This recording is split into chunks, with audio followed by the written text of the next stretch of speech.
আমাদের অন্যান্য চিকিৎসা যেরকম যে আমরা যদি একটা ব্রিজ করি সেক্ষেত্রে 7 থেকে 10 দিনের মধ্যে একদম নতুন দাঁত আমরা লাগিয়ে দিতে পারি। ডেঞ্চার করলে তো আরও অল্প সময় হয়ে যায়, কিন্তু ইমপ্লান্ট এটা এত দ্রুত হয় না। কারণ কি, যে আমরা যে স্ক্রুটা প্রথমে বসালাম ছোট একটা প্রসিডিউর করে, এই স্ক্রুটা হাড়ের সঙ্গে জোড়া লাগার জন্য একটা ন্যাচারাল টাইম লাগে। আমাদের যেমন হাড় ভেঙে গেলে জোড়া লাগতে সাধারণত 3 মাস সময় লাগে। এই 3 মাসের আগে হাড় জোড়া পুরোপুরি হয় না। একই রকম ইমপ্লান্টটা যখন আমরা বসালাম, এটা হাড়ের সঙ্গে জোড়া লাগতে মিনিমাম 3.5 থেকে 4 মাস লাগে, যদি সুস্থ স্বাভাবিক হাড় হয়। আচ্ছা, আমরা কোনটাকে সুস্থ স্বাভাবিক হাড় বলছি? সাপোজ আমার দাঁত ফেলা হয়ে গেছে 4 মাস আগে বা 6 মাস আগে, এখন আমি ইমপ্লান্ট বসাতে চাই, এটা আমার সুস্থ স্বাভাবিক হাড়।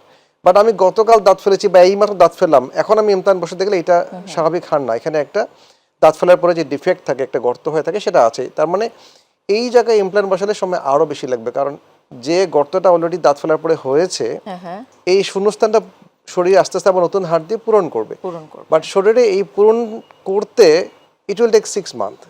তার মানে দুই রকম সময়, একটা হলো যে স্বাভাবিক যদি হাড় হয় যেখানে কোনো গর্ত বা কোনো কিছু নাই, তাহলে 4 মাস।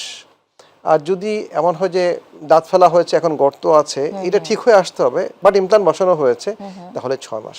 আচ্ছা, মানে 6 মাসের বেশি লাগার কথা না। 6 মাসের বেশি সাধারণত লাগে না। এই 6 মাস কিন্তু দাঁত পাবে না পেশেন্ট। হ্যাঁ। ইমপ্লান্ট বসবে, সেটি হ্যাঁ, ফাউন্ডেশনটা হবে, কিন্তু তার উপরে বাড়ি হবে না। সো এই 4 থেকে 6 মাস ফাউন্ডেশন বসাতেই 6 মাস লাগবে। না, বসিয়ে যাবে প্রথম দিনই, কিন্তু বসার পরে অপেক্ষা করতে হবে 4 থেকে 6 মাস। তারপরে আমরা দাঁতটা ওর উপরে বানাতে পারবো। আচ্ছা।